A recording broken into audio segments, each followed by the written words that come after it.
Hello students, today we're going to be talking about yoga. Yoga is great in many ways. Number one, helps you with flexibility. Number two, it also helps you with mental health. So next time you're feeling stressed, maybe give yoga a try. We're going to be going over a couple of poses today. You ready? All right, the first pose we're going to be going over is the downward facing dog. When we're doing this, we want to focus on three main cues. The first one is shoulder width. We want to have our hands and feet shoulder width apart. Our second cue is, let's have our elbows in line with our ears, okay? The last cue is have your eyes on your feet. Now that we know the cues, let's go over and show you what it looks like in real time. All right, first we start off in a push-up position, hands and feet shoulder width apart. Then we walk our toes forward so our elbows are in line with our ears. Then we just look at our toes.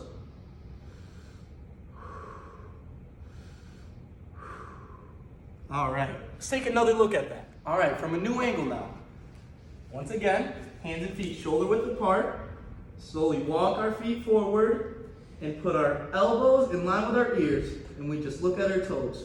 Now breathe slowly in and out.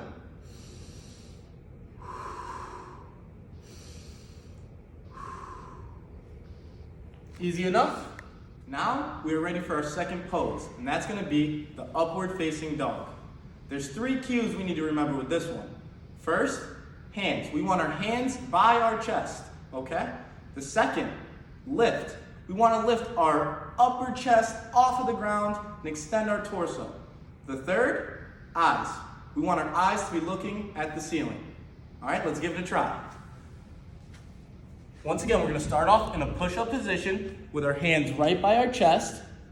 Lift our chest off the ground, and then eyes staring up in the sky.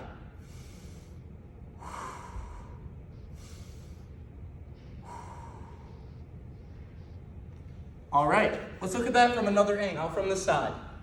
Once again, hands by our chest, starting off. Lift our chest off the ground and look at the sky. Deep breaths. Slow back down. Good job. Hey students, today we're going to be learning the tree pose.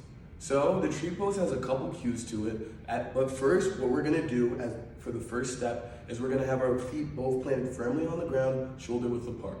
Second, we're going to lift our opposite leg up, and if we don't have perfect balance, we might have to hold our knee up. If not, you could have your feet resting on your knee like this, which will be our second pose.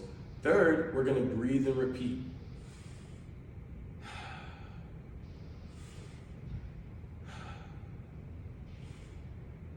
And lastly, we're going to switch for our last step.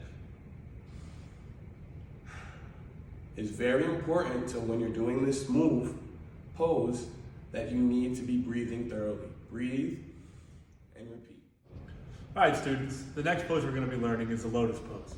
So a couple of cues with this one. You want to make sure that you're sitting on the floor with your legs crossed in front of you and your hands placed on the knees, back sitting straight up. You also want to make sure you're really controlling your breathing, really focusing on your breathing, and just relax.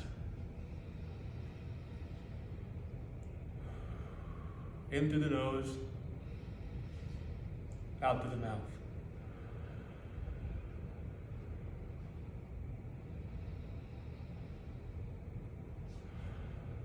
Students, the last and final pose today that we're going to learn is called the warrior pose. The warrior pose is consisted of 4 steps.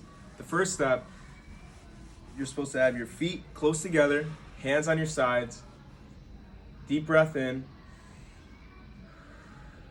just get relaxed. For the second step, we're going to the warrior 1 pose. The warrior 1 pose has your right knee in front of you with your left leg behind you. You're going to take a deep breath in, breathe out, and take your hands behind your head. The step in the warrior pose is called the warrior 2. The warrior 2 has a couple cues. The first cue is to have your shoulders evenly across with your hands facing opposite ways. Your feet should have, your right foot should be closed and your left foot should be open. Take a couple deep breaths in From here, you can go straight to the fourth step, which is called the peaceful warrior. You're gonna take your right arm, place it on your right leg. It's gonna slide down to your knee. You're gonna take your left arm and go over your head. Take a couple deep breaths in and out. All right, students, before we conclude this lesson, I want a few safety things to go over, okay? The first one is deep breathing. Make sure you focus on your breathing. The second one is make sure you have proper form. These two things will help us so we don't get injured when doing these poses.